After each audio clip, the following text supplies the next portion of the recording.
So, uh, you know that thing people always say about dogs and their owners starting to look alike? Oh, yeah, totally. It's almost a running gag, isn't it? Right. Well, today on the deep dive, we're actually going beyond the jokes. We're going to look at the science behind it. Exactly. We've pulled together some really interesting stuff. There's a big review covering, I think, 15 studies from all over. Wow, 15. Yeah, plus some great sort of real-life stories, too. Okay, so our mission basically is to dig into why this happens, and how common it really is. Turns out it might be more than just a funny coincidence. Definitely more. So let's jump into this whole look-alike idea first. One source we looked at has this great personal anecdote. Oh, yeah? Yeah, about the author and her Cocker Spaniel Soccer back in the 90s. They kept winning these look-alike contests. No way. What was the resemblance? Apparently, Soccer had these, long floppy ears, and the author had this wavy blonde bob hairstyle that kind of matched floppy ears, floppy hair. That's brilliant. It really paints a picture. It does. And it lines up nicely with what those 15 studies found, which is basically that people and their pets often do share traits. It's not just random. So there's actual data suggesting this isn't just in our heads. Uh-huh. Several studies had people trying to match photos of dogs with photos of their owners, and they did it way better than chance would predict. Okay, so there's a pattern. A definite pattern. And get this, one study went even further. People could apparently match dogs and owners correctly just by looking at pictures of their eyes. Just the eyes. Wow, that's subtle. It's pretty remarkable. The article mentioned this guy, Sergey, and his husky, Spike, both have heterochromia. Oh, the different colored eyes thing. Exactly. So in their case, it's a super obvious shared trait. You can literally see it. Like a little visual signature they both have. Cool. And, thinking about specific features, I thought that finding about women's hair length was interesting. Oh, the one matching their dog's ear length? Yeah. It makes that story about the author and her spaniel-like hair suddenly seem, well, less like a one-off. It really does. And it leads into the why, doesn't it? One idea is this concept they call benign narcissism. Okay, sounds interesting. What does that mean exactly? Well, it's not about being vain or anything. It's more this subconscious human tendency. We're sort of drawn to things that reflect us, that feel familiar, and maybe that includes pets. Right, right. Like the author wondering if her parents picked Soccer partly because the dog kind of resembled her as a kid. Exactly. It's a fun thought, but maybe there's some truth to it. Subconsciously choosing something familiar. But it's not just about looks, is it? The research goes beyond that. No, definitely. It also shows similarities in personality traits. Yeah. Especially things like extroversion. Which is basically how outgoing you are in psychology terms. Right. That and also neuroticism, so how anxious or emotionally stable someone or some dog is. So we might share more than just a hairstyle. We might share like a general vibe or temperament. That seems to be the case. And what's really fascinating is that these personality similarities, they seem to get stronger the longer the dog and owner are together. Whoa, really? Yeah. So you grow more alike over time. Looks like it. The review suggests a couple of main reasons why this might happen. One is pretty straightforward.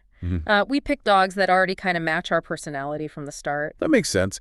An active person probably wouldn't choose a total couch potato dog or vice versa. You look for a fit. Exactly, finding that canine kindred spirit. But the other idea is maybe even more interesting. Okay. It's that over time, we actually influence each other, owners and dogs, our emotions, our behaviors. We might pick things up from each other, learn by watching. Huh. Like our personalities kind of rub off on each other. Sort of, yeah. There's a quote from Jana Bender, who led one of the studies. She compares the dog-owner bond to, really close human relationships. It's that deep. That's a powerful comparison. It is. And another researcher, Borbala Trixon, she studies dog behavior and really emphasizes the owner's influence. Okay, what's her take?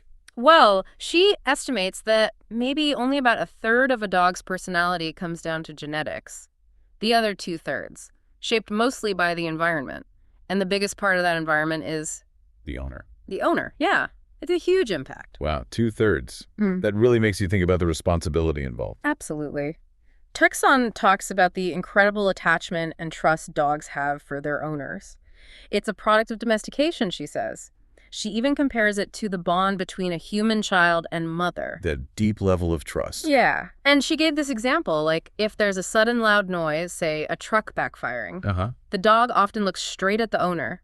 Their reaction basically teaches the dog whether to be scared or if it's okay. So they're constantly learning from our cues. Constantly. And Turkson suggests we can actually use that trust. If a dog is fearful, we can help them by being calm and reassuring ourselves in those scary situations, showing them it's all right. It's amazing how much we shape them, maybe without even realizing it half the time. It really is. Yeah. Now, we should also mention, the research isn't perfect. The journal Personality and Individual Differences pointed out some limitations. Like what? Well, a lot of the studies had fairly small sample sizes, and they tended to focus heavily on purebred dogs. Ah, okay. So maybe not fully representative. Potentially. We need more data on mixed breed dogs because, let's face it, they're way more common globally, as the article notes. Right. Purebreds are easier to study maybe because of genetics, but mutts are everywhere. Exactly. And then there's the issue of owner bias. It's hard to be totally objective about your own dog's personality, right? Yeah, I can see that. You love your dog. You might see them through rose-tinted glasses. Precisely. So the researchers suggest maybe asking owners more specific behavioral questions, not just is your dog friendly, but More like, how does your dog react when a stranger approaches on a walk? Something concrete. exactly that. Get descriptions of actual behavior in specific contexts. That might give a clearer picture, less influenced by general impressions. Makes sense. Get down to the specifics. Uh-huh. And thinking about the bigger picture, Jana Bender, the researcher we mentioned earlier, she hopes this kind of research could eventually help with working dogs. Oh, like search and rescue dogs. Or service animals. Yeah, police dogs, service dogs, all of them. If we better understand how personality develops and how owners shape it, maybe we can improve how we, select and train dogs for those crucial roles. That would be a really valuable outcome. Matching the right dog and the right handler, perhaps. Could be. Bender frames it as a question for all owners, really. How should I interact with them to help them become the best version of themselves? That's a great question. Puts the focus on our role. It really does. And it ties back to the author's story again. She mentions just adopting a new puppy, Milo, a mixed breed. Ah, Milo. Yeah. And she catches herself wondering if maybe his tan fur and short ears, which apparently match her current hairstyle, played a tiny part in choosing him. Huh. There it is again, that little echo. Benign narcissism strikes again. Maybe. But she also says, look, whether they look alike or not, she knows she's going to have a massive impact on how Milo turns out, behaviorally. Which is really the core takeaway, isn't it? I think so. The science is stacking up. Dogs and owners often do resemble each other, physically and in personality, and it seems that resemblance can grow over time, partly because of who we choose and partly because of how we live together. It's more than just a cute photo op. It points to this really deep, complex connection we have with dogs. A real behavioral link. An emotional one. Absolutely. It makes you think, doesn't it? For anyone listening, maybe consider your own pets. Were there subtle things, preferences, maybe even aspects of your own personality that drew you to them? Or maybe not so subtle things. Or not so subtle. And how are your daily interactions, your moods, your habits, maybe shaping their behavior right now? It's definitely something interesting to chew on next time you're hanging out with your furry friend.